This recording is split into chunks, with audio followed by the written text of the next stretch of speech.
இந்த 18வது நாள் உபவாச நாள்ல நினைவு கூர்ந்து ஜெபிப்போம். ஆண்டவர் நம்மளை நடத்தி கொண்டிருக்கிறார். இதுவரைக்கும் நடத்தின தேவன் இம்மானுவேல். ஹalleluya ஹalleluya. ஆண்டவருக்கு நன்றி செலுத்துவோம். ஹalleluya ஹalleluya. உம்மை உயர்த்துகிற ராஜா, உம்மை ஸ்தோத்தரிக்கிறோம். ரபல கட ரபல ஷிகட ரபல தரகட ரபா லேப ரபல ஷகட ரபல கதுரோ கட ரபா மரகடரா சே மமரா சே கேடரே லகடரபல சகட துரகடரா. இயேசுவின் நாமத்தினாலே ஜெபிக்கிறோம். இந்த நாளிலே உபவாச ஜெபத்துல கலந்து கொண்டிருக்கிற ஒவ்வொருவருக்காக ஜெபிக்கிறேன். ஹalleluya. கடந்த ஆண்டவர் 17 நாளா நடத்தின தேவன் இந்த 18வது நாளிலே உம்முடைய கரம் இறங்கும்படியா ஜெபிக்கிறேன். உம்முடைய வார்த்தைகள் வெளிப்படுவதாக, உம்முடைய வசனம் வெளிப்படுவதாக. ஹalleluya ஹalleluya. உம்முடைய ஜனத்தோடு பேசுவீராக. ஹalleluya ஹalleluya. இயேசுவே உமக்கு நன்றி. நல்ல ஆண்டவரை ஸ்தோத்திரம் பண்ணுவோமா. இயேசுவின் நாமத்தினாலே உயர்த்துவோம். ஹalleluya. இயேசுவின் நாமத்தை உயர்த்துவோம். தேவாதி தேவனுடைய நாமத்தை உயர்த்துவோம். இயேசு கிறிஸ்து அதிகாரமுள்ள நாமத்தினாலே ஜெபிக்கிறோம். இந்த போன் பிரேயர்ல, இந்த ஆன்லைன் பிரேயர்ல கலந்து கொண்டதுக்காக நான் ஜெபிக்கிறேன். உடைய வார்த்தையினால இடைபடுவீராக ராஜா. ஹalleluya. ஸ்தோத்திரம். இயேசுவின் நாமத்தினால ஜெபிக்கிற இந்த நாளிலே வசனத்தினால, வார்த்தையினால, அபிஷேகத்தினால எங்களோட பேசும்படியாக ஜெபிக்கிறோம். ஹalleluya. இந்த கடைசி நேரத்துல ஆண்டவரே உம்முடைய சமூகத்துல வந்திருக்கிறோம். அநேகர் ஆண்டவர் ஊக்கத்தோடு ஜெபம் பண்ணி கொண்டிருக்கிறார்கள். நீர் உம்முடைய வானத்தின் பலகனில திறந்து அவர்களை நீர் ஆசீர்வதிக்கும்படியாக ஜெபிக்கிறோம் தகப்பனே. ஹalleluya. வர வேண்டும் நல்லவரே, வல்லவரே, வர வேண்டும் நல்லவரே, வல்லவரே, தூய ஆவியே, அன்பினாவியே, துணையாளரே, பேசும் தெய்வமே, ஊற்று தண்ணீரே, உள்ளம் ஏங்குதையா, வர வேண்டும் நல்லவரே, வல்லவரே, சொல்லுங்க. வர வேண்டும் ஆண்டவரே, நல்லவரே, வல்லவரே, பரிசுத்த ஆவியானவரே எங்கள் மத்தியில் அசைவாடுங்க. உடைய பிரசன்னத்தினால் எங்களோட பேசுங்க. உடைய வார்த்தை எங்களுக்கு உடைச்சி கொடுங்க. மன்னாவை பிட்டு கொடுங்க, அப்பத்தை பிட்டு கொடுங்க. அவர் அப்பத்தை பிட்டு அதை ஆசீர்வதித்து கொடுத்தார் என்று சொல்லப்படுகிறது. இந்த 18வது நாள் உபவாச நாளில யார் யார் என்ன தேவையோடு, என்ன வாஞ்சையோடு, என்ன வார்த்தைக்காக காத்திருந்து வர்றாங்களோ, வார்த்தைகள் மாம்சமாவதாக, வார்த்தை மாம்சமாவதாக, வார்த்தை அப்பமாக மாறுவதாக, வார்த்தை அபிஷேகமாய், விடுதலையாக, ஆசீர்வாதமாய் மாறுவதாக. தேவனுடைய ஆசீர்வாதம் பிள்ளைகளை கடந்து வரும்படியா ஜெபிக்கிறோம். ஹalleluya. நம்முடைய கரத்துல ஒப்பு கொடுக்கிறோம். இயேசுவின் நாமத்தில் வேண்டுகிற நல்ல பிதாவே. ஆமென். இன்றைய நாள்ல தேவன் நம்மோடு பேசும்படியாக நாம் முப்பிதாக்களின் தேவனை ஆராதிக்கிறோம் இல்லையா. நம்முடைய தேவனுக்கு முப்பிதாக்களின் தேவன் என்று சொல்லப்படுது. பிதாக்களின் தேவன் சொல்றார் இல்லையா. பிதாக்கள்னா யாரு? ஆபிரகாம், ஈசாக்கு, யாக்கோபு என்பவர்களின் தேவன் இல்லையா. தேவன் நம்மை அறிமுகப்படுத்துகிறதே பிதாக்களின் தேவனாய கர்த்தர்னு சொன்னோம். அப்போ இன்னைக்கு கிறிஸ்து இயேசு மூலமாக ஆபிரகாமின் பிள்ளைகளாய் மாறி இருக்கிறோம். இது எத்தனை பேர் நம்புறோம் இல்லையா? கல்வாரி சிலுவையில சிந்தின இயேசு கிறிஸ்து ரத்தத்தை விசுவாசிக்கிற விசுவாச மார்க்கத்தால் எவர்களோ அவர்களே ஆபிரகாமின் சந்ததியாய் இருக்கிறார்கள். கலாத்தியர்ல வாசிக்கிறோம். சோ அப்ப முதல்ல உங்கள் தகப்பனாகிய ஆபிரகாமை நோக்கி பாருங்கள் அப்படின்னு சொல்றாரு இல்லையா. உங்கள் தகப்பனாகிய ஆபிரகாமை நோக்கி பாருங்கள். விசுவாச மார்க்கத்தார் எல்லாருக்கும் ஆபிரகாம கர்த்தர் என்ன முன்னோடியா வைக்கிறார். உங்களை பெற்ற சாராளை நோக்கி பாருங்கள் அப்படின்னு சொல்றாரு. ஸோ ஆனா அன்னைக்கு இஸ்ரவேல் ஜனங்கள் மாம்சத்தைப்படி பிறந்தாங்க. ஆனா கிறிஸ்துவுக்குள்ள அந்த ஆபிரகாமின் சன்னதியில என்ன பண்ணார்? தேவன் தம்முடைய குமாரனை அனுப்பினார். மரியாள் யாருடைய குமாரத்தி? ஆபிரகாமுடைய குமாரத்தி இல்லையா? ஆபிரகாமுடைய குமாரத்தி, ஆபிரகாம் சந்ததியில தான் கிறிஸ்து என்ன பண்ணாரு? பிறந்திருக்கிறபடியால் கிறிஸ்துவின் மூலமாக ஆபிரகாமின் சந்ததியாய் மாறுகிறோம். ஆவிக்குரியவர்கள், மாம்சத்துக்குரியவர்கள் மேன்மை பாராட்டுவாங்க. ஆனா அதுல அந்த அளவுக்கு ஆசீர்வாதம் கிடையாது. ஏன்னா மாம்சத்தின்படி நம்ம மேன்மை பாராட்டுவதற்கு ஒன்றும் இல்லை. ஆபிரகாமை தேவன் அழைக்கும் போது வாக்குத்தத்தத்தின்படி, வார்த்தையின்படி தான் அவனை ஆசீர்வதித்து அவனுடைய உடன்படிக்கை பண்ணி அவனை பெருக பண்ணினார். வார்த்தை தான் ஒரு மனுஷனை வாழ வைக்கும். அல்லேலூயா சொல்லுமா? அல்லேலூயா. தேவனுடைய வார்த்தை, தேவன் உங்களை குறித்து வாயை திறந்து பேசின வார்த்தைகளை நம்ம எவ்வளவுக்கு எவ்வளவு தியானிக்கிறோமோ அந்த வார்த்தை தான் நமக்கு ஆசீர்வாதமாய் மாறுகிறது. ஆமென். சோ இந்த நாள்ல பிதாக்களின் தேவன் என்று சொல்லப்படுவது, அப்போ ஆபிரகாமின் தேவனும் ஈசாக்கின் தேவனும் யாக்கோபின் தேவனுமா இருக்கிறவர் அப்படிதான் சொல்லப்படுது இல்லையா? நம்முடைய பிதாவாகிய தேவனுக்கு பிதாக்களின் தேவன் என்று பேர். அப்போ அந்த முப்பிதாக்களின் தேவனாகி இருக்கிற அந்த பிதாவாகிய தேவன் அவர் எப்படி ஆபிரகாமோடு செயல்பட்டார், ஆபிரகாம் வாழ்க்கையில எப்படிப்பட்ட அற்புதம் நடந்தது, இன்னைக்கும் இந்த 18வது நாள் உபவாச நாள்ல வந்திருக்கிற நமக்கு ஆபிரகாம் மூலமாக கர்த்தர் பேசுகிற வார்த்தை என்ன என்பதை குறித்து இந்த நாள்ல கர்த்தர் உங்கள் கண்களை திறப்பாராக, உங்களுடைய செவிகளை திறப்பாராக. இந்த வார்த்தைகள் உங்களை ஆசீர்வதிப்பதாக. வாசிப்போம். 12ஆம் அதிகாரம் வசனம் 1, 2, 3ல இருந்து வாசிக்கிறேன். கர்த்தர் ஆபிராமை நோக்கி, நீ உன் தேசத்தையும் உன் இனத்தையும் உன் தகப்பனுடைய வீட்டையும் விட்டு புறப்பட்டு நான் உனக்கு காண்பிக்கும் தேசத்துக்கு போ. நான் உன்னை பெரிய ஜாதியாக்கி உன்னை ஆசீர்வதித்து உன் பெயரை பெருமைப்படுத்துவேன். நீ ஆசீர்வாதமாய் இருப்பாய். உன்னை ஆசீர்வதிக்கிறவளை ஆசீர்வதிப்பேன், உன்னை சபிக்கிறவனை சபிப்பேன். பூமியில் உள்ள வம்சங்கள் எல்லாம் உனக்குள் ஆசீர்வதிக்கப்படும் என்றார். நல்லா கவனிங்க. ஒரு வாக்குத்தத்தத்தை, 2 விதமான வாக்குத்தத்தம் இருக்குது. இதை ஒண்ணு தியானிக்க போறோம். அடுத்து இதுல 13ஆம் அதிகாரத்துல கடைசி பகுதியை நாம் தியானிக்க போறோம். இந்த வசனம் சண்டை கிளாஸ்ல இருந்து, நம்ம வாட்ஸ்அப்ல இருந்து அடிக்கடி பிரத்யட்சமா சொல்லப்பட்ட, இவன் ரட்சிக்கப்படாதவர்களும் இந்த வசனத்தை என்ன பண்ணிருப்பாங்க?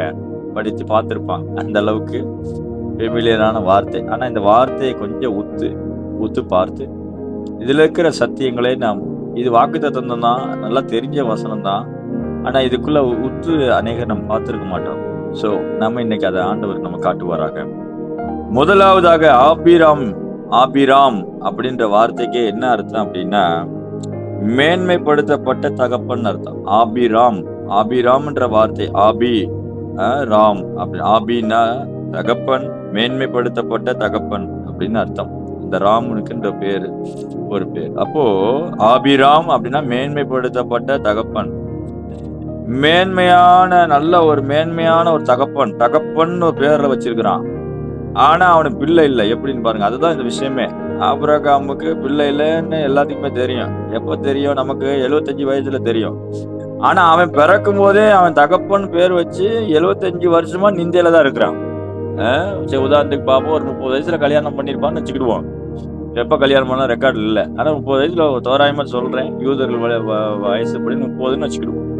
30 வயதுல கல்யாணம் பண்ணிருப்பான்னு வச்சுக்கிடுவோம். 75 வயது ஆச்சு. கிட்டத்தட்ட எத்தனை வருஷமா நிந்தை இருக்குன்னு நீங்க யோசிச்சு பாருங்க. 45 வருஷமா என்ன இல்ல? கர்ப்பத்திங்கனி நியாயமா வர வேண்டியது இல்ல. ஆனா பேர் மட்டும் எப்படிப்பட்ட பேரா இருக்குது? ஆபிராம் அப்படின்னா தகப்பன் பேர் வச்சிருக்கிறான், குழந்தை இல்லை. எப்படிப்பட்ட கேலியான கிண்டலான பேரோட வாழ்ந்துருக்கான்னு பாருங்க. நீங்க யோசிச்சு பாருங்க. அது கிண்டலான பேர்.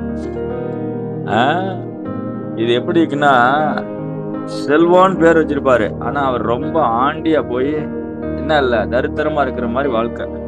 நமக்கு அது பேர் என்னையா? என் பேர் செல்வம். ஆனா வாழ்க்கையில வாழ்றதுல எப்படி இருக்கு? கடனும் தரித்திரமும் நிம்மதி இல்லை. எப்படிதான் இருக்கு? அந்த மாதிரி இருக்குது. பேருக்கு ஏத்தாப்புல வாழ்க்கை. இத கூட நம்ம சமாளிச்சிடலாம். இந்த உலகத்துல நம்ம அப்படியே பேரு என்னையா? செல்வம் அவர் பேரு, பண செல்வம்னு பேர் வச்சு, பேர் கூட பணம் செல்வம் வச்சிருக்காங்க. பணமே இல்லாம தரித்திரத்துல இருப்பாரு. அதை நம்ம சகஜமா பார்த்துருவோம். ஆனா அந்த நாட்கள்ல இஸ்ரவேல் ஜனங்கள் அல்லது அந்த நாட்கள்ல முன்னோர்கள் நாட்கள்ல ஒரு பேர் வச்சாங்கன்னா அது ஒரு அர்த்தமும் அதுல ஆசீர்வாதம் இருக்கும். சும்மா கண்டமணிலாம் பேர் வைக்க முடியாது. அப்போ ஒரு தரிசனத்தோட வச்சிருக்கிறாங்க. ஆனா அவங்க அப்பா அம்மா எந்த நோக்கத்துல வச்சாங்கன்னு தெரியல. பேர் எப்படி வச்சிருக்கிறாங்க? ஆபிராம் பேர் வச்சிருக்கிறாங்க. ஆபிராம் பேர் வச்சிருக்கிறாங்க. தகப்பன் இவன் தான் என் தகப்பனா இருப்பான் அப்படின்னு. ஆனா அவங்க அப்பாவும் அம்மாவும் என்ன தொழில் செஞ்சாங்கன்னு சொல்லி வாசிக்கிற யோசுவா புஸ்தகத்துல ஆபிரகாமுடைய பூர்வீகத்தை குறித்து யோசுவா எழுதுறாரு. எங்க எழுதுறாரு பாருங்க. 24ஆம் அதிகாரம், யோசுவா 24ஆம் அதிகாரத்துல 2ஆம் வசனத்தை நான் வாசிக்கிறேன். அப்பொழுது யோசுவா சகல ஜனங்களை நோக்கி, இஸ்ரவேலின் தேவனாய கர்த்தர் சொல்லுகிறது என்னவென்றால், பூர்வத்திலே உங்கள் பிதாக்களாகிய ஆபிரகாமுக்கும் நாகோருக்கும் தகப்பனான தேராகு என்பவன் நதிக்கு அப்புறத்திலே குடியிருந்த போது அவர்கள் வேற தேவர்கள் என்ன பண்ணார்கள்? சேவித்தார்கள். 3ஆம் வசனம், நான் நதிக்கு அப்புறத்தில் இருந்த உங்கள் தகப்பனாகிய ஆபிரகாமை அழைத்து கொண்டு வந்து அவனை கானான் தேசம் எங்கும் சஞ்சரிக்க செய்து அவன் சந்ததியை திரட்சியாக்கி அவனுக்கு ஈசாக்கை கொடுத்தேன் அப்படின்னு சொல்லி அந்த வரலாறை எடுத்து பேசுறார். எப்படி உங்க அப்பா அவங்க தகப்பன்னா என்ன அர்த்தம்? ஆபிரகாம சொல்றாரு. நீ எப்படி உண்டாகி வந்த? அந்த ஆபிரகாமுடைய அப்பா தேராகு இவங்களாம் என்ன செஞ்சாங்களா? நாகோரும் அவன் கூட அவன் சகோதரன் பேரு நாகோர்.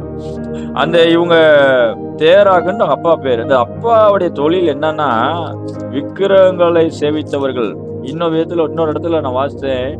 அந்த விக்கிரகங்களுக்கு தெய்வங்களை சிலைகளை உண்டாக்குற தொழில், பூர்வீக தொழில் அது.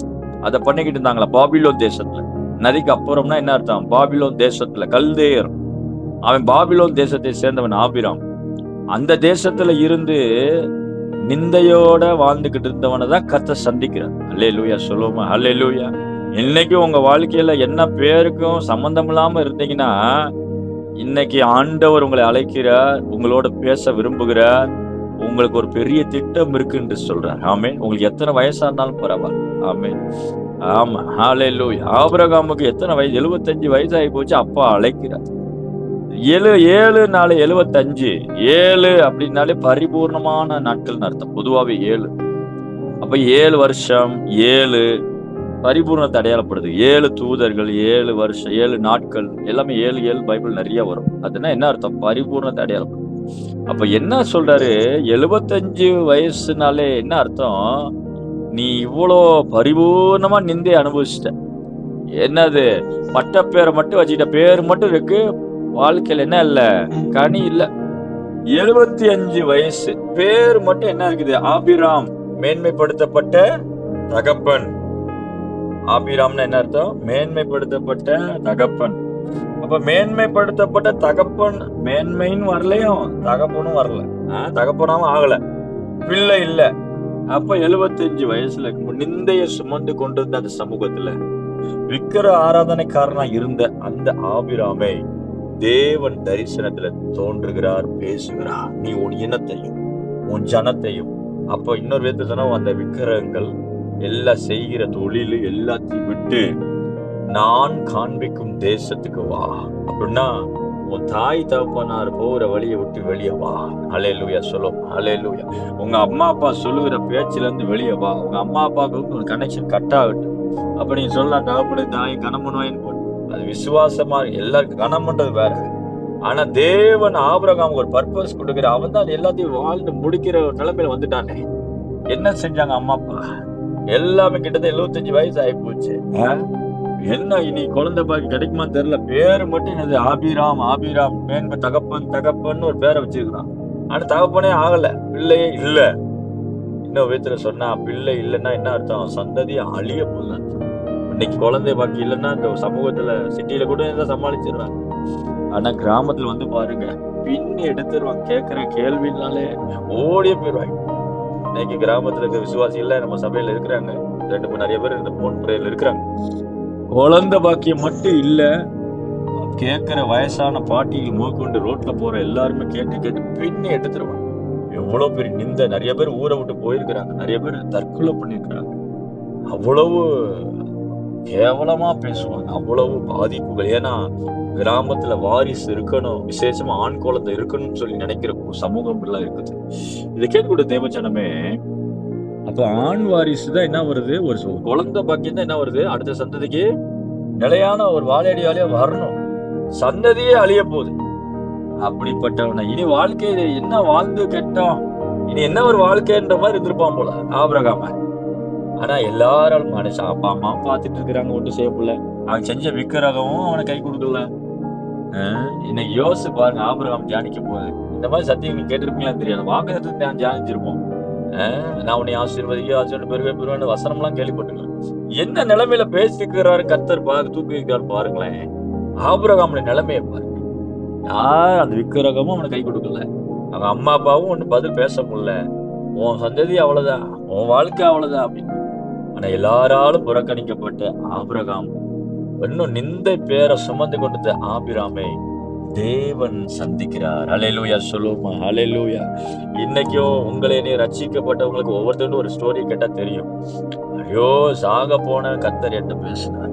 எத்தனை பேர் சாட்சி சொல்றாங்க, ஐயோ இவ்வளவு அவமானத்துல இருந்தே கர்த்தர் எங்களை சந்தித்தார், இவ்வளவு பிசாசின் உபத்திரத்துல இருந்த கட்டுகளை உடைச்சார் என் தேவன், இவ்வளவு வியாதியில இருந்த கர்த்தர் எங்களை சுகத்தை கொடுத்தார், எவ்வளவு பெரிய அற்புதங்களை ஜனங்கள் பெற்றுக் கொண்டிருக்கிறார். எல்லாமே ஒரு விளிம்பு கிட்ட போய் தான் ஆண்டவர்கிட்ட வரும். கிட்டத்தட்ட மரண கசப்பு போல, கிட்டத்தட்ட வாழ்க்கையை வெறுத்தவர்களை கர்த்தர் சந்தித்திருக்கிறார். சரி, நல்லா கவனிங்க. ஆண்டவர் என்ன ஒரு டிமாண்ட் வைக்கிறார், நீ உன் தேசம், அது என்ன தேசம், அது பாபிலோன் தேசம், மயக்க தேசம், கர்த்தர் இல்லாத தேசம், அந்த தேசத்தையும் உன் இனத்தையும் உன் தகப்பனை வீட்டையும் விட்டு புறப்பட்டு நானும் உனக்கு காண்பிக்கும் தேசத்துக்கு போ. அப்போ ஆண்டவர் இவனுக்கு ஒரு தேசம், அவனுக்கு ஏற்கனவே ஒரு தேசம் இருந்துச்சு, அந்த தேசத்தை பேசல, தேவன் ஒரு தேசத்தை உருவாக்குறார். ஹல்லேலூயா சொல்லுவோமா, ஹல்லேலூயா. ஒருவேளை உங்க சொந்த எண்ணத்துல நீங்க எல்லாம் இது பண்ணி ஃபெயிலியர் ஆகி அப்படியே நிக்கிறீங்களா, அதை விடுங்க. கர்த்தர் உங்களுக்காக ஒரு தேசத்தை காட்டுகிறார். ஹல்லேலூயா. கர்த்தர் உங்களுக்காக ஒரு தேசத்தை உண்டு பண்ணி வைத்திருக்கிறார். கர்த்தர் உங்களுக்காக, அதனால சூப்பர் நேச்சுரல் அப்படின்னு சொல்லப்படுது. இயற்கை நேச்சுரல் தேசம் என்னது, பாபிலோன் தேசம். அந்த தேசத்துல நீ இருக்க வெக்கமும் அவமானமும் நிந்தையா இருந்தது ஆபிரகாமே. ஆனா தேவன் உனக்கு கானானுக்கு வாக்குத்தத்தம் பண்ணப்பட்ட தேசத்தை காட்டுகிறாரு. கானானுக்கு திரும்பி வா, கானானாகிய தேவன் உண்டாக்கிய தேசத்துக்கு வா, நான் உனக்கு காண்பிக்க தேசத்துக்கு வா, நான் உனக்கு கொடுக்கிற ஆசீர்வாதத்துக்கு நேரம் திருப்புவன் கண்களை. ஹல்லேலூயா சொல்லுவோம், ஹல்லேலூயா. தேவன் ஆபிரகாமுக்கு ஒரு டைரக்ஷன் கொடுக்கிறார். இவன் ஒரு சொந்த டைரக்ஷன்ல இருந்து கர்த்தர் பிரித்து எடுக்கிறார். நீங்க அநேக நேரம் நமக்கு தெரிஞ்சதா எல்லாம் நினைக்கிறோம் பாத்தீங்களா, அதுவே நம்ம ஃபெயிலியர் ஆகி இதுக்கு மேல என்ன ஆண்டவரேன்னு கேட்கும்போது ஆண்டவர் புதிய வழிகளை தோன்ற பண்ணுவார். ஹல்லேலூயா சொல்லுவோம், ஹல்லேலூயா. உங்களுக்கு பாதையே இல்லைன்னா பாதையை காட்டுவார். டைரக்ஷன், காட் ஆஃப் டைரக்ஷன் கொடுப்பார்.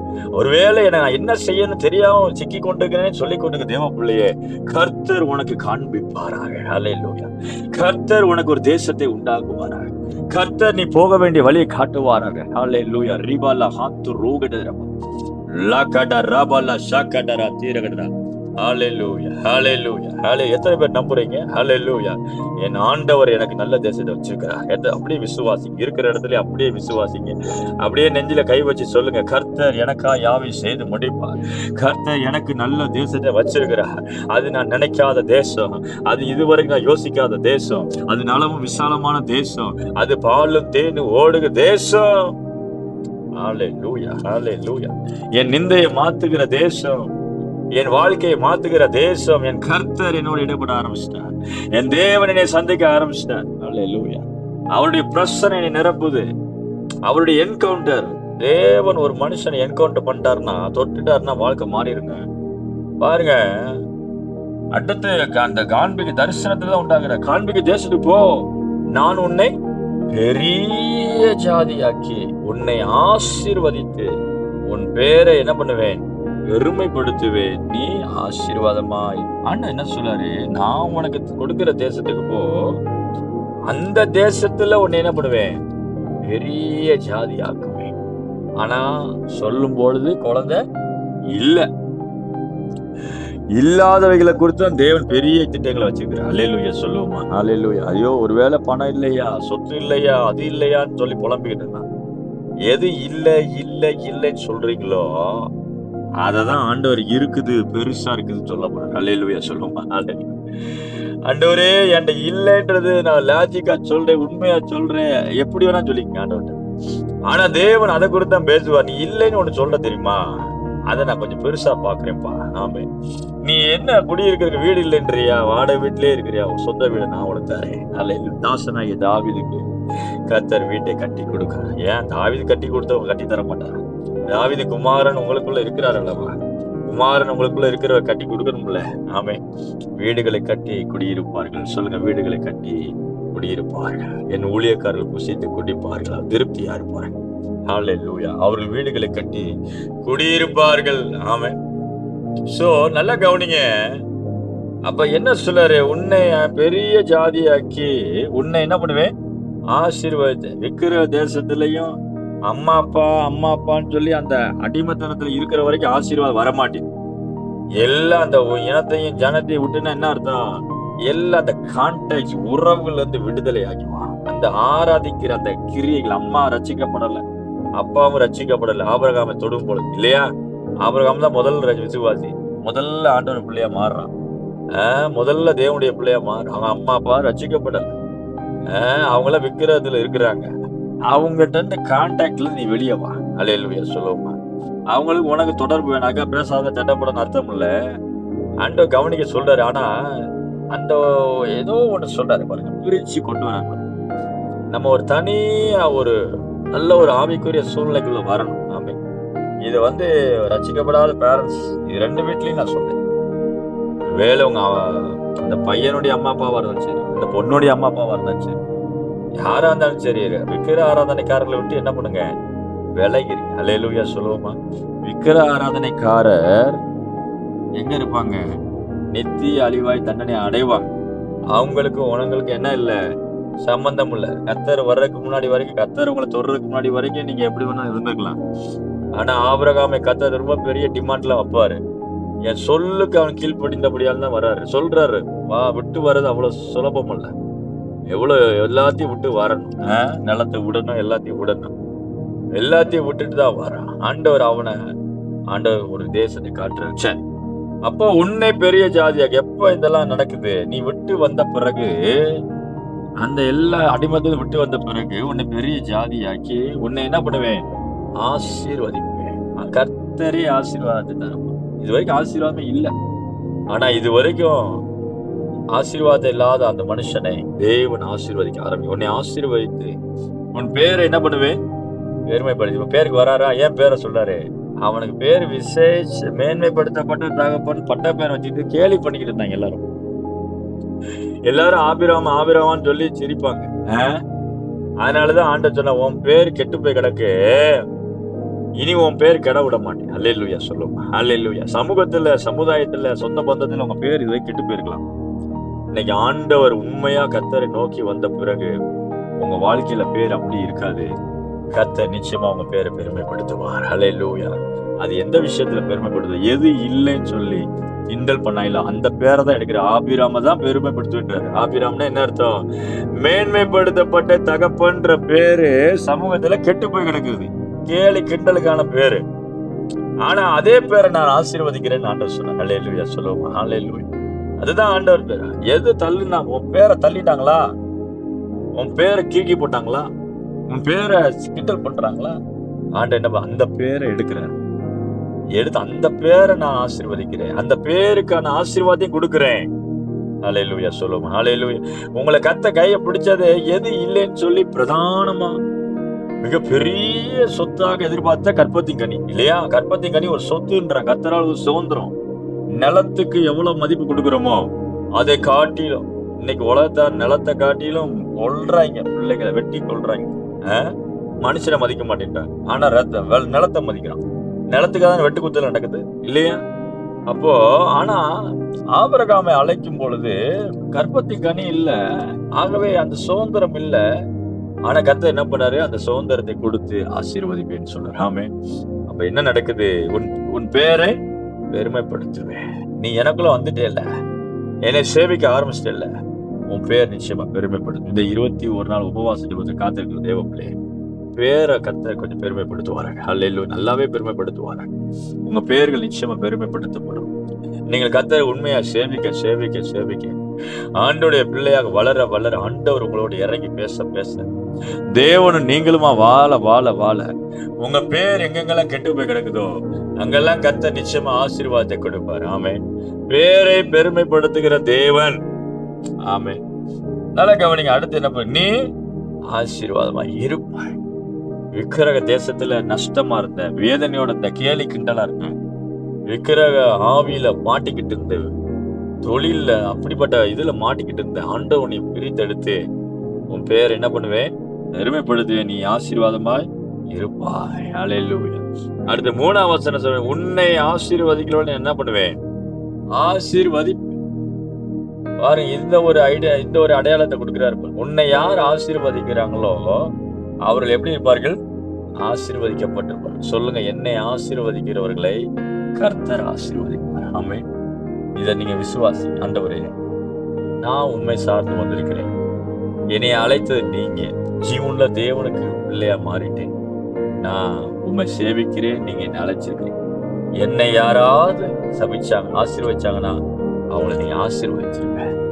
உன்னை ஆசீர்வதிக்கிறவளை நான் என்ன பண்ணுவேன்? ஆசீர்வதிப்பேன்.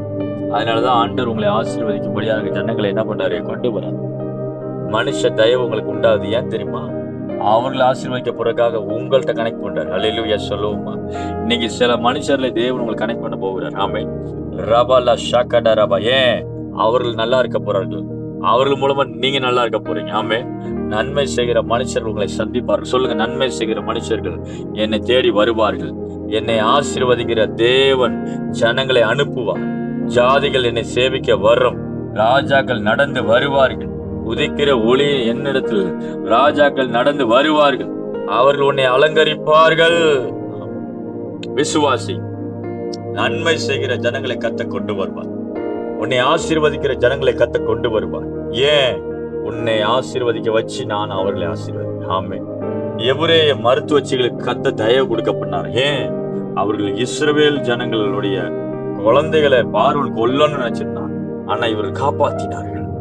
தலைக்கும்படி செய்தார். அவர்களை ஆசீர்வதித்தார். ஏன்? அவன் நன்மை செய்கிறார். ஜீவனை காப்பாற்றினார். அந்த இஸ்ரவேல் ஜனங்களுடைய குழந்தைங்க, ஆண் வாரிசு 2 வயசுக்கு உட்பட்ட அந்த குழந்தையெல்லாம் நைல் நதி கொண்டு கொல்லணும்னு நினைக்கிறான். ஆண் குழந்தையெல்லாம் கொல்லணும்னு ஒரு பார்வன் கட்டளை போடுறான்.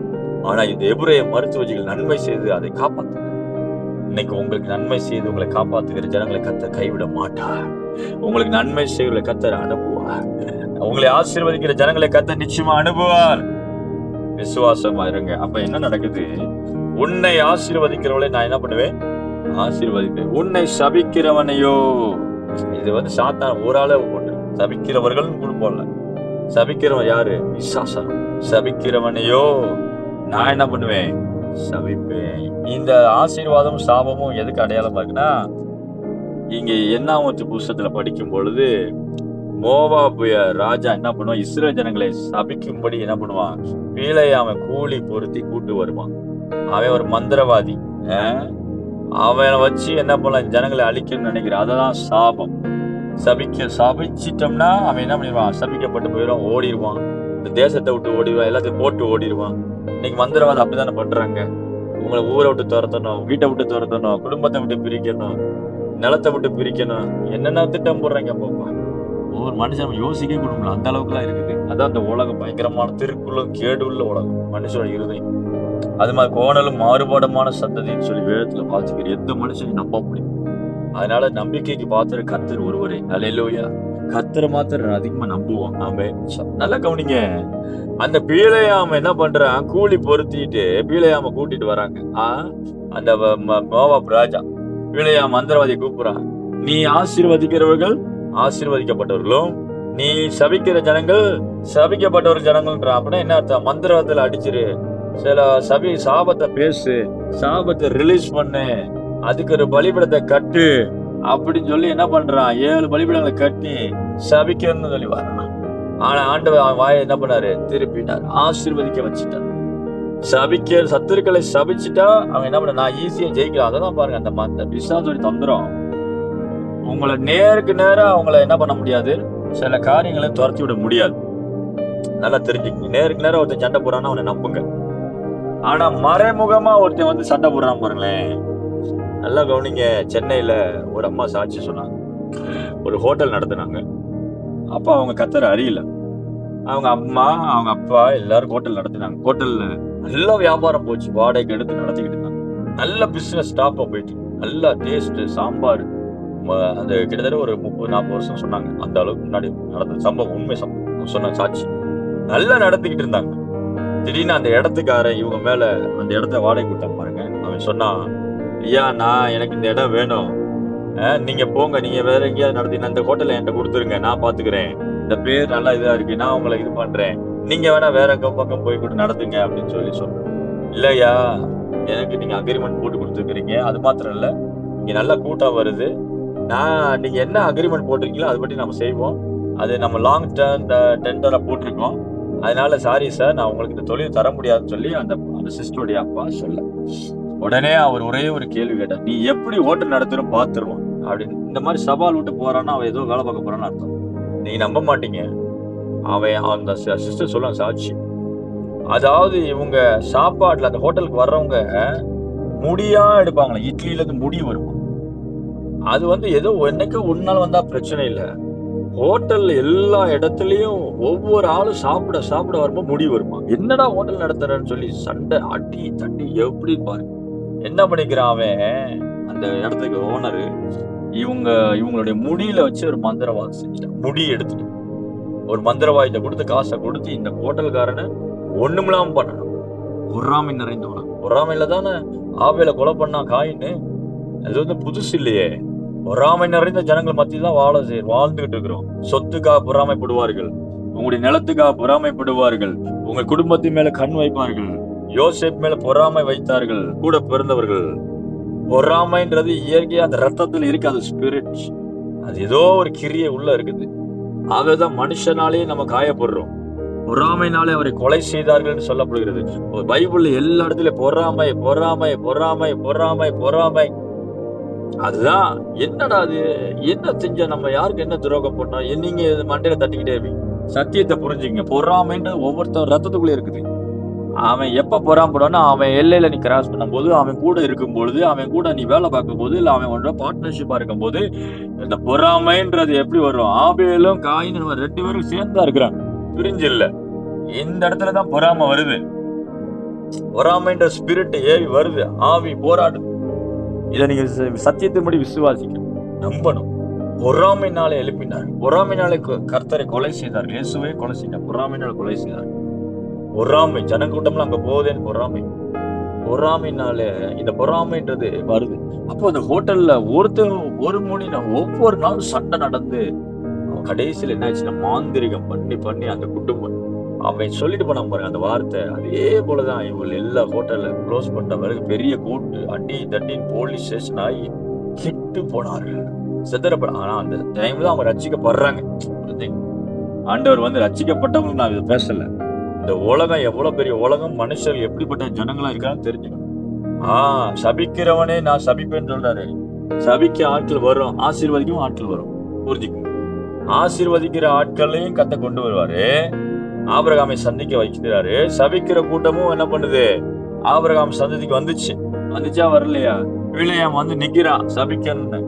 கர்த்தர் அவனோட யுத்தம் பண்ணி அவன் வாயை மாத்தி கொண்டு. எதுக்கு மோவாப் ராஜா அப்படி மந்திரவாதம் பண்ண கூட்டு வர்றான். இவன் சபிச்சுட்டான், உடனே நான் யுத்தம் பண்ணி எளிதா ஜெயிச்சுக்கிடுவேன். இல்லைன்னா நீ அவன் மேல ஆசீர்வாதம் இருந்துச்சுன்னா என்னால என்ன பண்ண முடியாது, ஜெயிக்க முடியாது.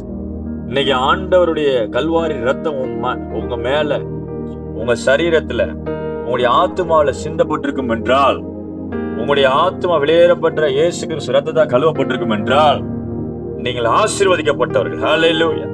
உங்களுக்கு விரோதமா எவன் பண்ணாலும் எல்லாம் பட்டு போகும். ஹல்லேலூயா.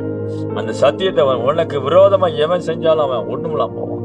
உனக்கு விரோதமா செய்கிறவனை கத்த கட்டிந்து கொள்ளுவான். விளையாம வெட்டி போட வச்சுட்டான், வெட்டியே போட்டாங்க. அவன் ஒரு தீர்க்கதரிசி, பின்னால வெட்டி போட்டாங்க. மோவாப் ராஜா ஒண்ணுமில்லாம் போட்டான், விரட்டி அடிச்சுட்டான். கர்த்தர் அவர்களுக்கு தேசத்தை கொடுக்கிறதை தடுக்க முடியல. கர்த்தர் இஸ்ரவேல் ஜனங்களை ஆசீர்வதிக்கிறதை எந்த மனுஷனும் தடுக்க முடியவில்லை. இன்னைக்கு ஆண்டவர் அதான் சொல்றாரு, உன்னை ஆசீர்வதிக்க நான் என்ன பண்ணுவேன், ஆசீர்வதி. உன்னை சபிக்கிறவனையோ, அந்த சாபம்ன்றது ஏதோ வாய் திறந்து ஏதோ சாபம் விட்டாங்களே, அந்த சாபம் இல்ல, பர்பஸா செய்கிற மந்திரவாதம் தான். சாபம்னாலே மந்திரவாதம் தான். எல்லா டைப் ஆஃப் மந்திரவாதம் இந்த உலகத்துல. பூமிக்குள்ள இருக்குது. மந்திரத்தினால கட்டப்படுகிற ஒரு கிரி. மந்திரத்தை பண்ணி மனுஷன் என்ன பண்றான்? அழிக்க நினைக்கிறான். பொறாமை சொத்தை அபகரிக்க கட்டுகிறான். பயங்கரமான ஜனங்கள். அப்போ இன்னைக்கு நீங்க இதெல்லாம் குறித்து அப்படிப்பட்ட ஜனங்கள் மத்தியில வாழ்ந்துகிட்டு இருக்கிறோம். புரிஞ்சுக்கணும், இந்தியாவில இருக்கிறோம், எப்படிப்பட்ட ஜனங்கள் மத்தியில இருக்கிறோம் என்பதை தெரிஞ்சுக்கணும். ஆக விசுவாசிகளுக்கு கர்த்தர் என்ன கொடுக்குறாரு? அபிஷேகத்தை கொடுக்குறாரு.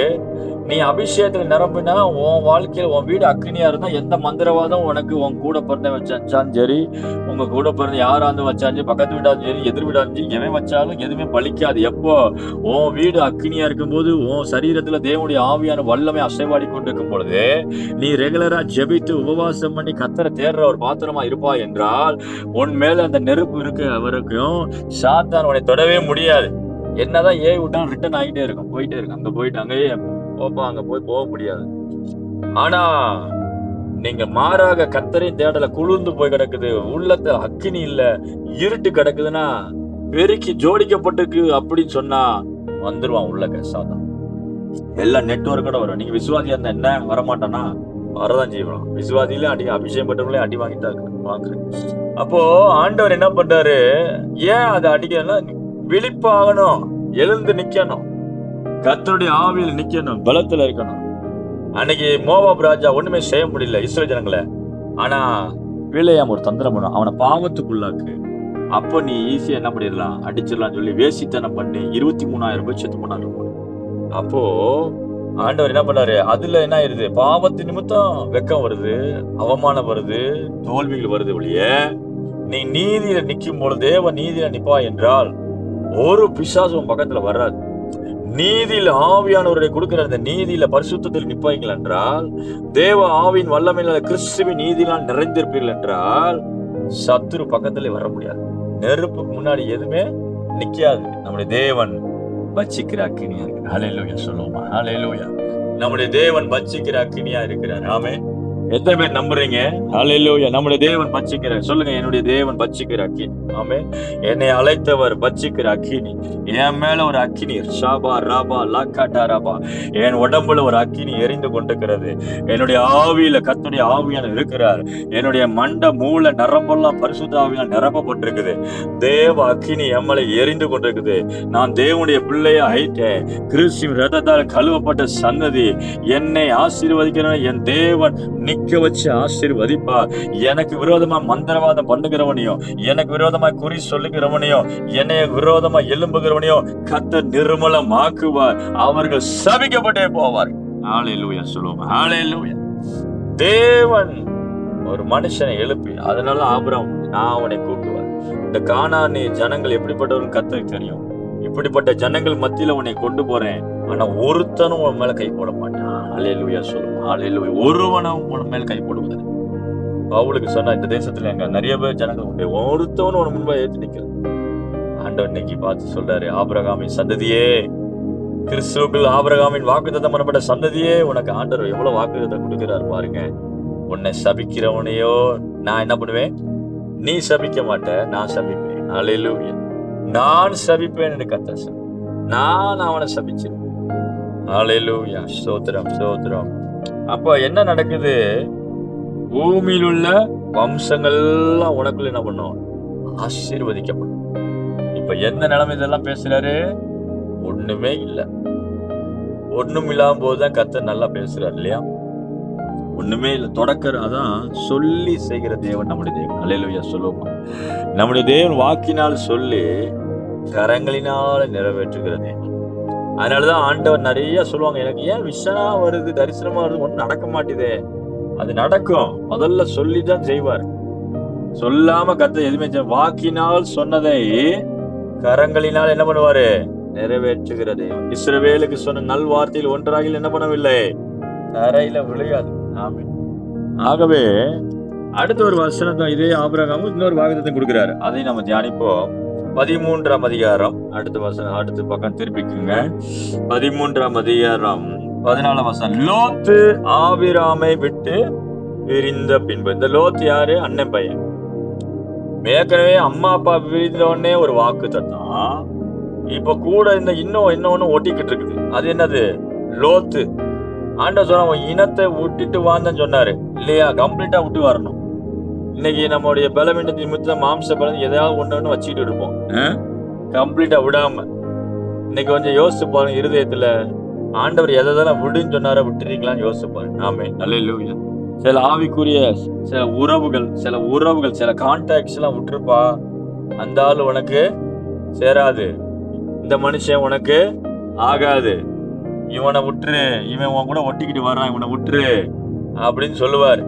நம்ம அதை லேட்டா தான் என்ன பண்ணுவோம், இனத்தையும் ஜனத்தையும் விட்டு வாழ்ந்துன்னு சொன்னாரு. லோத்தையும் நீ என்ன பண்ணாத, சேர்த்துக்கிடாத. ஆனா இவன் என்ன பண்ணிருக்கிறான், லோத்தும் சேர்ந்து வந்துருச்சு, கூடயே ஒட்டிக்கிட்டு வருது. கிட்டத்தட்ட அவனை என்ன பண்ற, அன்னை பையனால மயம் மாதிரி பாக்குறாரு. ஆனாலும் என்ன நடக்குது, பேரு இன்னும் நிறைவேறப்படல, பாக்குறதும் இன்னும் நிறைவேறல. ஆனா லோத்து பிரிந்த பின்பு வசனம் அப்படிதான் சொல்லுது. லோத்து ஆபிராமை விட்டு பிரிந்த பின்பு கர்த்தர் ஆபிராமை நோக்கி. அப்ப அது வரைக்கும் வெயிட் பண்றாரு. எல்லாத்தையும் விட்டுட்டியா கம்ப்ளீட்டா, அப்பதான் இன்னும் என்ன வருது, வாக்குத்தத்தம் இன்னும் அடுத்த லெவலுக்கு போகுது. அல்லேலூயா சொல்லுவா. இன்னைக்கு ஆண்டவர் நம்மகிட்ட எதிர்பார்க்கிறது, ஆபிரகாமை போல முற்றிலும் கீழ்ப்படிவோம். ஆமே, அவரைக்காக தேவனுக்குள் சரண்டர் ஆகும். சொல்லுங்க, சரண்டர் ஆகிற வாழ்க்கை, அர்ப்பணிக்கப்பட்ட வாழ்க்கை, தேவனுக்குள் தேவனுக்கு அடிமையாகிற ஒரு வாழ்க்கை. அதனாலதான் எனக்கு ஆராதனை செய்ய ஜனங்களை போக விடுன்னு தேவன் சொல்லும் போது, ஆராதனைன்ற வார்த்தை அர்த்த மூல பாஷையில பாத்தீங்கன்னா அடிமையா இருக்கும் அப்படின்னு அர்த்தம். அடிமையா இருக்க முடியும், கர்த்தருக்கே இருக்க முடியும், கர்த்தருக்குள்ளே இருக்க முடியும், கர்த்தருக்காவே உழைக்கும்படி, கர்த்தருக்காவே வாழும்படி. அதனாலதான் பவுல் சொல்ல, இனி நமக்காக வாழ்றது இல்லை, புசித்தாலும் குடித்தாலும் யாருக்காக வாழ்றோம், கர்த்தருக்காக வாழ்றோம். ஆமே. ஏன் முன்னாடி அங்க அம்மாவுக்காக அங்க அப்பாவுக்காக அதுக்காக வாழ்ந்தவன் தான் யாரு, ஆபிரகாம். 75 வயசு வாழ்ந்தாச்சு, ஓட்டம். மீதி இருக்கிற வாழ்க்கை யாருக்கு வருது, கர்த்தர்ட்ட ஒப்பு கொடுக்குறான். இப்படிதான் ஆண்டவர் சேஞ்ச தருவார். நீங்க ஆண்டவருக்குன்னு ஒப்பு கொடுக்கப்பட்ட வாழ்க்கைக்கு வந்துடும், கம்ப்ளீட் சரண்டர் வந்துடும், அர்ப்பணிக்கப்பட்ட வாழ்க்கை. இப்படி பாவத்துல விழுந்துடுறேன் ஆண்டவரே. எத்தனை பேர் நம்புறீங்க? பிரச்சனைகள் நேரம் வந்தப்போ, பிரச்சனைகள் நேரம் பார்த்து காலில் விழக்கூடாது, ஆண்டவர் சமூகத்துல எந்நேரமும் ஆண்டவர் சமூகத்துல விழுந்து கிடப்போம். அல்லேலூயா சொல்லுவோம். சாமுவேலை போல விழுந்து கிடப்போம். இன்னைக்கு ஆண்டவர் தான் கேட்கிறாரு, என்னுடைய சமூகத்துல இருக்கிற ஜனங்களை எழுப்புப்பா. எனக்காக ஓடுறவங்கள ஒரு பக்கம் இருக்கட்டும், ஆனா எனக்காகவே உட்கார்ந்து என்னை கவனிச்சு என்னை ஆராதிக்கிற ஜனத்தை என்ன பண்ணு, எழுப்பு. அல்லேலூயா, ஸ்தோத்திரம் ஸ்தோத்திரம். அப்ப என்ன சொல்றாரு, ஆபிரகாமை விட்டு லோத்து பிரிந்த உடனே கர்த்தர் என்ன வாக்கு கொடுத்தாரு, உன் கண்களை ஏறெடுத்து நீ இருக்கிற இடத்திலிருந்து வடக்கையும் தெற்கையும் கிழக்கையும் மேற்கையும் என்ன பண்ணு, நோக்கி பார். முதல்ல கற்பக்கணிக்கு ஒரு வாக்கு தத்து. இப்ப என்ன சொல்றாரு, லொகேஷன் காட்டுறாரு. தேசத்தை நீ என்னென்ன சுதந்திரிக்கணும்னு இடத்தை காட்டு, என்னென்ன ஒரு வாழ்க்கையில வாழ போறன்னு பிக்சர் பண்ணி காட்டுறது. எந்த இடத்த உனக்கு பார்க்க, நீ நல்லா ஏறெடுத்து பாரு, என்லார்ஜ் பண்ணு, தரிசனத்தை விரிவாக்கு, நல்லா ஏறெடுத்து பாரு, உத்து பார். ஆண்டவர் உனக்கு கொடுக்கிற ஆசீர்வாதம் உத்து பார், இந்த தேசத்தை பார், கர்த்தர் கொடுக்கிற வாழ்க்கையை பார். அதான் தரிசன கண்கள். நம்ம தரிசனமா ஆவியில பாக்குறதுவைகளை பெற்றுக்கொள்வோம். அல்லேலூயா சொல்லுவோம். அல்லேலூயா. எத்தனை பேர் நம்புறீங்க? ஆமே. தரிசனமா நீங்க பாக்குறவைகளை பெற்றுக்கொள்வீர்கள். தரிசனமா தரிசனமா தரிசனமா. சும்மா கண் அப்படி விளையாட்டுதமா பாக்குறது இல்ல, நார்மலா பாக்குறது இல்ல. ஏறெடுத்து பாருன்னு என்ன அர்த்தம், ஆவியில பாரு. ஆபிரகாமே, இதான் உன்னுடைய பூமி, நீ வடக்கையும் தெற்கையும் பாருனா, தெற்கு முழுவதும் பார்த்துட்டான். வடக்க பாருனா வடக்கு முழுவதும். அதனால உலகத்தை சுதந்திரிப்பான்னு போட்டு. ஆமே. இன்னைக்கு விசுவாசம் உள்ள ஆபிரகாமின் சந்ததி இன்னைக்கு உலகம் முழுவதும் இருக்குதா இல்லையா? கிறிஸ்துவை ஏற்றுக்கொண்ட எல்லாருமே யாருடைய தகப்பனா மாறிடும், விசுவாசம் உள்ள ஆபிரகாமின் சந்ததின்னு சொல்லப்படுகிறது வாக்குத்தத்தப்படி. ஆவியின்படி பிறந்துட்டோன்றவங்க எல்லாரும், ஆவியின்படி பிறந்தவங்க எல்லாருமே ஆபிரகாமின் சந்ததியா மாறிட்டோம், வாக்குத்தத்த சந்ததியா மாறிட்டோம். அப்ப இன்னைக்கு எத்தனை கோடிக்கணக்கான ஜனங்கள் ரட்சிக்கப்பட்டவங்க இருக்காங்க, எல்லாருமே ஆபிரகாமின் சந்ததியா. தேவன் அன்னைக்கு சொன்னாரு பாருங்க, எத்தனை வருஷத்துக்கு 6000 வருஷத்துக்கு முன்னாடி சொன்னது இல்லையா? வார்த்தை எவ்வளவு வல்லமையா இருக்கு. அல்லேலூயா சொல்லுமா. அல்லேலூயா.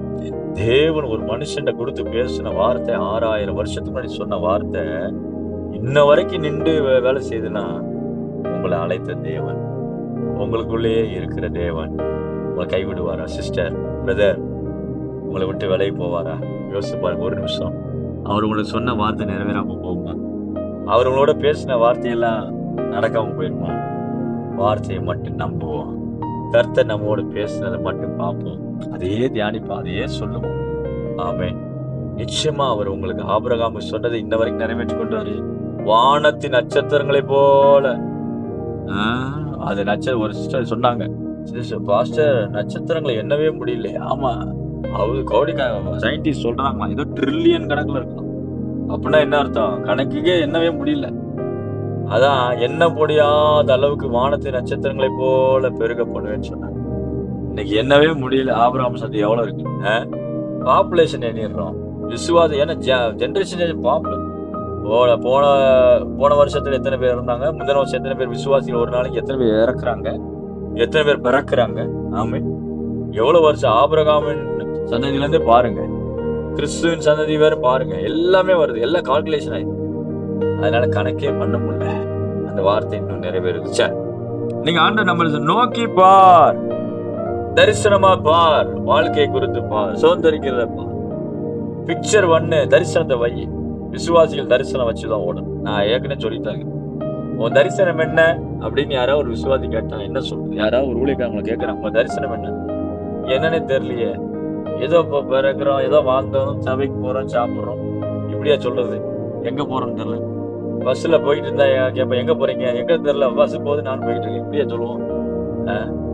ஆண்டவர் சொல்றாரு, இல்ல இந்த இடத்துக்கு போறேன், இது மாதிரி சூழ்நிலை போறேன். ஆண்டவர் ஆபிரகாம் சொன்னார், நீ நோக்கி பாரு, இந்த டைரக்ஷன் ஃபுல்லா பாரு. அப்ப பாக்குறதுல என்ன இருக்குது? ஒரு ஆசீர்வாதம். இந்த பூமி, நீ பார்க்கிற இந்த பூமி முழுவதையும் நான் உனக்கும் உன் சந்ததிக்கும் என்றைக்கும் இருக்கும்படி என்ன பண்ணுவேன்?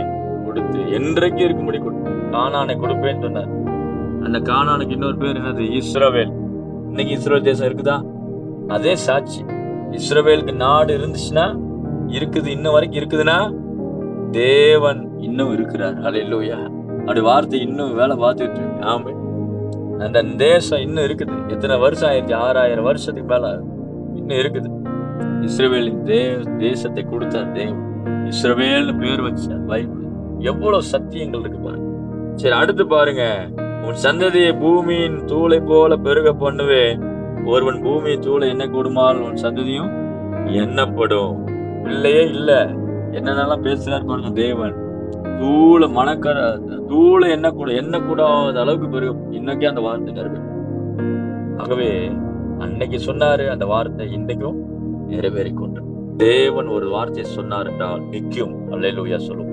தேவன் உங்களுக்கு சொன்ன வார்த்தை நிச்சயமா நிற்கும்.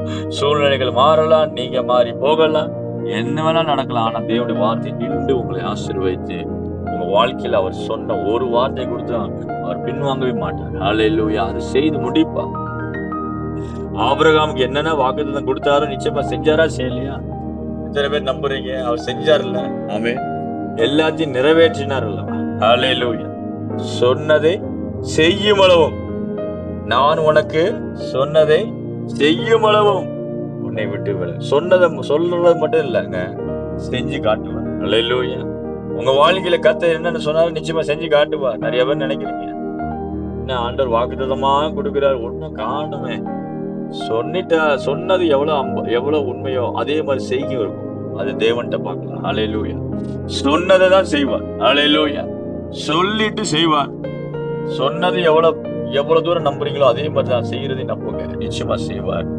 அடுத்து ஒரே ஒரு வாசனை, நீ எழுந்து 17 வருஷம் தேசத்தின் நீளமும் அகலமும் அம்மட்டும் நடந்து திரி, அதை உனக்கு தருவேன் என்றார். நல்லா கவனிங்க. தேசத்தை கொடுக்க சொல்லுங்க. தேசம் ஒரு பெரிய சூழ்நிலை கர்த்தர் எனக்கு ஆயத்தம் பண்ணுகிறார். நான் குடியிருக்கிற எல்லையை அவரு எனக்கு ஆயத்தம் பண்ணுகிறார். என்னுடைய வேலை ஸ்தலத்தை கர்த்தர் ஆயத்தம் பண்ணுகிறார். ராபால் அஷாக். அதை நீங்க தரிசனமா பார்க்கணும். ஆண்டவர் ஆபிரகாமுக்கு ஒரு தேசம் சொல்லும் பொழுது அவன் குடியிருப்பு, அவனுடைய வாசல்கள், வீடு, அவனுடைய எல்லை, அவனுடைய சௌந்தரியம் எல்லாத்தையும் சேர்த்துதான் தேசம்னு அர்த்தம். தேசத்தை நல்லா பாருங்க. நீங்க குடியிருக்கிற தேசம் எப்படி இருக்குன்னு நீங்க பாருங்க. உங்க மனசுல அது பிக்சரை கொண்டு வாங்க. உங்க வீடு எப்படிப்பட்ட வீடா இருக்கணும், உங்க வாசல் எப்படிப்பட்ட வாசலா இருக்கணும், உங்களுடைய தேசம் எப்படிப்பட்ட தேசமா இருக்கணும், உங்களுடைய வேலை எப்படிப்பட்டதா இருக்கணும், உங்களுடைய சம்பளம் எவ்வளவா இருக்கணும் நீங்க பாருங்க. நீங்க பார்த்ததை ஆண்டவர் சொல்லி, நீ பார்க்கிறதை தருவேன், நீ நடந்து திரின்றாரு பாருங்க. அதே நீ அம்மட்டும் நடந்து திரிய. அப்ப எல்லையை தீர்மானிக்கிறது யாரு? கர்த்தர் அல்ல, ஆபிரகாம். ஆமென்.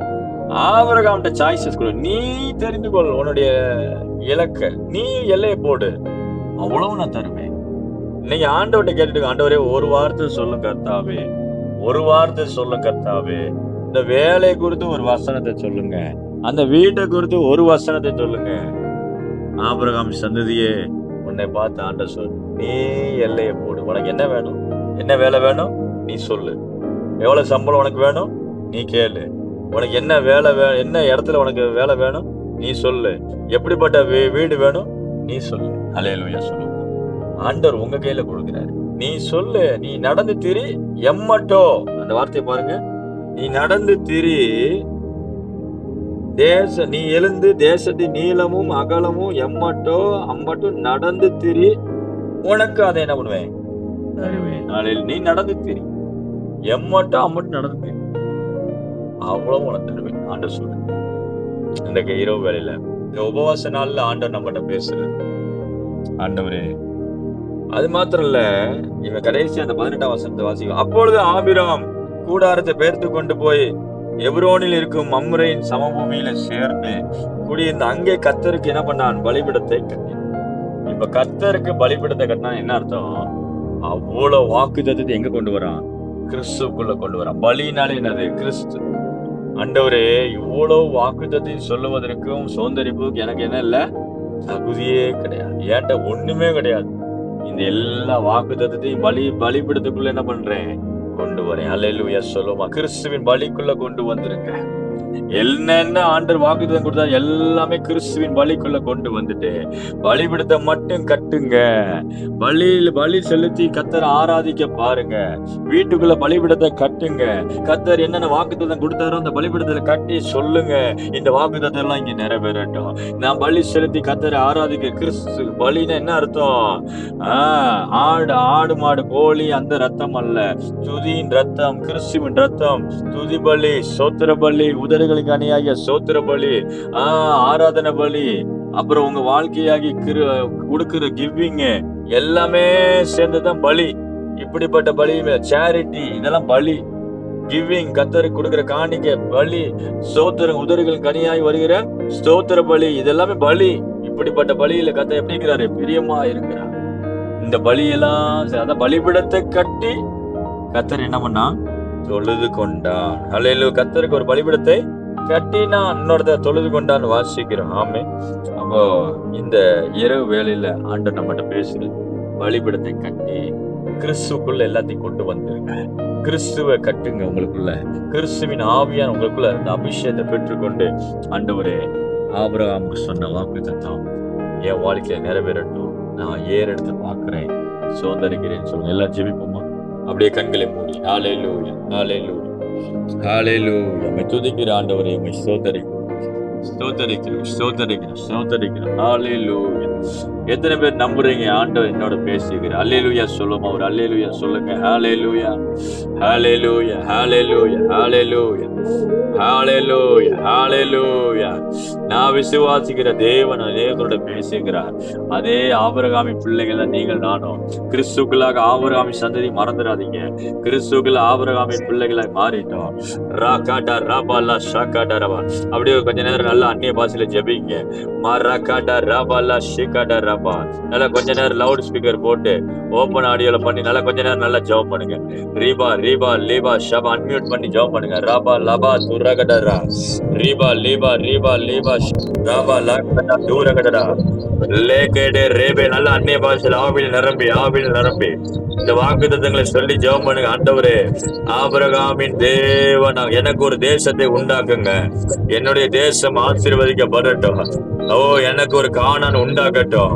இதுவரைக்கும் அடிமைப்பட்ட தேசத்தை பாபிலோன்ல இருந்து என்னை வெளியே கொண்டு வந்துருங்க. அந்த எல்லா கட்டுகள்ல இருந்து விடுதலை கொண்டு வாங்க. எல்லா அடிமைத்தன தேசத்திலிருந்து என்னை வெளியே கொண்டு வாங்க.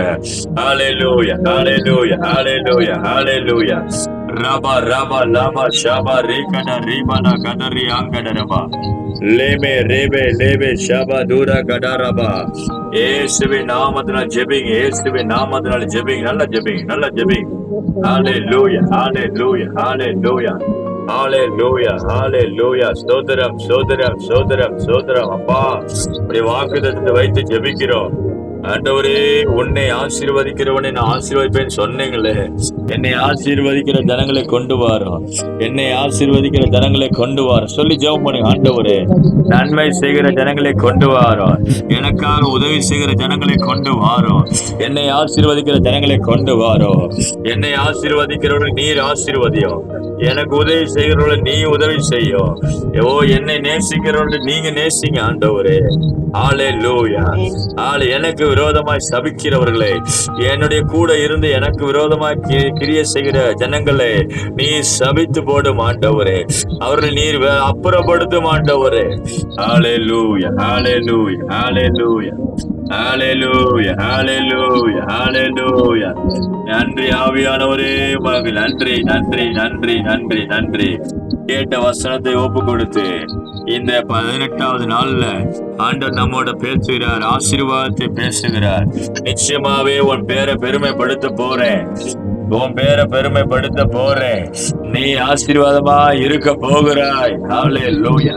இந்த வாக்குத்தத்தத்தை ஆண்டவர் இன்னைக்கு 18வது நாள் கொடுக்கிறாரு. லைன் பண்ணி ஜெபம் பண்ணுங்க. யாராவது ஒரு ஜெபம் பண்ணுவோம். ஸ்தோத்திரம், ஸ்தோத்திரம், ஸ்தோத்திரம். யாராவது ஒரு ஜெபம் பண்ணுவோம். மத்தவங்க மியூட் போட்டுக்கங்க.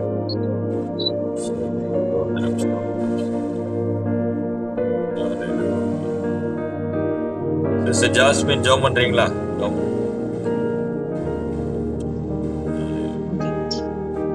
தேவனே, நன்றியோடு ஸ்தோத்திரிக்கிறோம் கர்த்தாவே. எவ்வளவு அருமையான அருமையான தேவனாக நீர் இருப்பதற்காக ஸ்தோத்திரம் அப்பா. எங்களுக்கு முன்பாக ஒரு பெரிய பந்தியை ஏற்படுத்தி ஆண்டவரே, இந்த நேரத்துல எங்களை போஷித்தமைக்காக உங்களுடைய வார்த்தையின் விசேஷித்த நன்மையினால் போஷித்ததற்காக உமக்கு நன்றி செலுத்துகிறோம் கர்த்தாவே. ஆமாண்டவரே, இதை நாங்கள் இன்னும் தியானித்து தியானித்து ஆமாண்டவரே உங்களுடைய நன்மைகளை எல்லாம் தியானித்து நாங்கள் இன்னுமாய் அதையெல்லாம் பார்க்க போகிற கிருபைக்காக உமக்கு நன்றி அப்பா. உங்களுடைய வார்த்தை ஒன்று கூட தரையில் விழுந்து போகாதே தகப்பனே, அதற்காக உமக்கு நன்றி தகப்பனே. ஆமாண்டவரே, ஆபிரகாமின் எப்படியாக நீர் பிரித்தெடுத்து இன்னுமாய் தாய் தந்தையை விட்டு பிரித்தெடுத்து பின்னமாய் லோத்தை விட்டு பிரித்தெடுத்து தகப்பனே ஒரு பெரிய ஜாதியாக்கி அதன் மூலமாய் கிறிஸ்துவின் வழியாய் எங்களையும் கூட தகப்பனே பிரித்தெடுத்து கொண்டு வந்தமைக்காக உமக்கு நன்றி அப்பா. ஸ்தோத்திரிக்கிறோம் கர்த்தாவே. ஆண்டவரே, ஒவ்வொரு விதத்திலேயும் தகப்பனே எங்களுடைய இல்லாமைகளை எல்லாம் நாங்கள் பார்க்காமல் உன்னுடைய சம்பூர்ணத்தை நாங்கள் பார்த்து ஆண்டவரே விசுவாசத்தின் தகப்பன் எப்படியாக இருந்தானோ அதே போல ஆபிரகாமை போல நாங்கள் விசுவாசத்திலே வளர வளர தகப்பனே நீ தருகிற கிருபைகளுக்காக உமக்கு நன்றி தகப்பனே. ஆண்டவரே, எவ்வளவாய் எங்கள் ஆவி பலப்படுகிறதே தகப்பனே, அதற்காக உமக்கு நன்றி அப்பா. இந்த வார்த்தைகளை முற்றிலுமாய் உடைய சன்னிதானத்திலே ஒப்பு கொடுக்கிறோம். இது 30, 60, 100 மேனியமாக எங்களிலே கிரியை செய்யட்டும் தகப்பனே. ஆண்டவரே, எங்களுக்கு எதிராக வருகிற சத்ருவை ஒரே சத்ரு, அந்த சத்ருவை நீரை சமைத்து போடுகிறதற்காக உமக்கு நன்றி கர்த்தாவே. ஆண்டவரே, நன்மையை கொண்டு வருகிற ஜனங்களை எங்களோடு கூட கொண்டு வாரும் கர்த்தாவே. அத்தகைய நன்மையிலே எங்களை வளர செய்யும் தகப்பனே, அதற்காக உமக்கு நன்றி அப்பா. உங்களுடைய பொக்கிஷ சாலை திறந்து எங்களுக்கு இன்று தந்த விருந்திற்காக உமக்கு நன்றி தகப்பனே. உங்களுடைய வசனத்தின் செழிப்பிற்காக உமக்கு நன்றி அப்பா. ஸ்தோத்திரிக்கிறோம் கர்த்தாவே. ஆண்டவரே, எந்தெந்த ஏரியாஸ்ல எங்களுக்கு குறைவு இருக்கிறதோ இந்த தரிசன பார்வையை எங்களுக்குள்ளாக கொண்டு வந்ததற்காக உமக்கு நன்றி தகப்பனே. ஆண்டவரே, எப்படியாக எங்கள் வாழ்க்கை இருக்க வேண்டும், நீர் ஆசீர்வதிக்க தயாராக இருப்பதற்காக உமக்கு நன்றி அப்பா. அந்த தரிசனத்தின்படி எங்களை இன்னும் மேன்மைப்படுத்த நீர் விரும்புகிறீரே, அதற்காக உமக்கு நன்றி அப்பா. முற்றிலுமாய் ஒப்பு கொடுக்கிறோம் கர்த்தாவே. இவ்வளவு சிலாக்கியத்தையும் இவ்வளவு கிருபையும் இவ்வளவு நன்மையும் எங்களுக்காக நீர் வைத்திருக்கிறீரே கர்த்தாவே. ஆமாண்டவரே, இதையெல்லாம் இன்று எங்களோடு கூட பேசினமைக்காக உமக்கு நன்றி. உண்மை ஸ்தோத்திரிக்கிறோம் அப்பா. அதற்காக உமக்கு நன்றி தகப்பனே. 1000 நாவிருந்தாலும் போதாதப்பா தகப்பனே. கோடி கோடி ஸ்தோத்திரம் தகப்பனே. எங்களை வழி நடத்துகிற தேவனாக இருப்பதற்காக உமக்கு நன்றி அப்பா. நாங்கள் போகிற பாதையை நீர் விசாலப்படுத்தி இருக்கிறதற்காக உமக்கு நன்றி தகப்பனே. எங்களுடைய உள்ளான மனுஷனை நீர் செழிக்க பண்ணி இருப்பதற்காக உமக்கு நன்றி அப்பா. இன்னுமாய் அப்படி செய்து கொண்டிருப்பதற்காகவும் இன்னும் செய்ய போவதற்காகவும் உமக்கு நன்றி தகப்பனே. நீரே எங்களோடு கூட சதா இருக்கிற உண்மையான பேசும் தெய்வமாக இருப்பதற்காக உமக்கு நன்றி தகப்பனே. முற்றிலுமாய் ஒப்பு கொடுக்கிறோம் இயேசு கிறிஸ்துவின் நாமத்தில் பரிசுத்தாவின் ஐக்கியத்திலே தகப்பனே. உமக்கு சகல துதி கனம் மகிமையும் செலுத்துகிறோம் இயேசுவின் நாமத்தில். ஆமென். ஆமென் ஆமென். கர்த்தர் ஜெபத்தை கேட்டபடியே கர்த்தரை ஸ்தோத்திரம் பண்ணுவோம். ஸ்தோத்திரம் ஸ்தோத்திரம் ஸ்தோத்திரம் சேர்ந்து சொல்லுவோம். என் ஆத்துமாவே கர்த்தரை ஸ்தோத்திரி, என் முழுவதுமே பரிசுத்த நாமத்தை ஸ்தோத்திரி. என் ஆத்துமாவே கர்த்தரை ஸ்தோத்திரி, கர்த்தர் செய்த சகல உபகாரங்களையும் மறவாதே. ஆமென். ஹல்லேலூயா ஹல்லேலூயா ஹல்லேலூயா. கர்த்தர் தாமே ஒவ்வொருவரையும் ஆசீர்வதிப்பாராக. நாளைக்கு லைவ் ப்ரோக்ராம் மாதிரி வரும். நாளைக்கு ஒரு 9:30 மணிக்கு அமாவாசை இரவு ஜெபமா இருக்கும். அதனால நமக்கு இப்படி வாட்ஸ்அப் பிரேயர் வராது. நாளைக்கு ஒரு நாள் மட்டும் லைவ் ப்ரோக்ராமாக வரும். உங்களுக்கு இதே குரூப்ல நான் லிங்க் அனுப்பிடுவேன். அந்த லிங்கை நீங்க கிளிக் பண்ணி லைவ் ப்ரோக்ராமா நீங்க பாருங்க. உங்களுக்கு கர்த்தருடைய வார்த்தை வரும், ஜெபம் நடக்கும். அதுல நீங்க பங்கு பெறுங்க. யூடியூப் லைவ்ல வரும். சரிங்களா? God bless you. கர்த்தர் உங்களை ஆசீர்வதிப்பார். நாளைக்கு ஒரு நாள் மட்டும் தான் அப்படி இருக்கும். அடுத்த நாள் வழக்கம் போல இதே மாதிரி ஜெபிப்போம். God bless you. கர்த்தர் உங்களை ஆசீர்வதிப்பார். Praise the Lord. Praise the Lord. ஸ்தோத்திரம். Praise the Lord.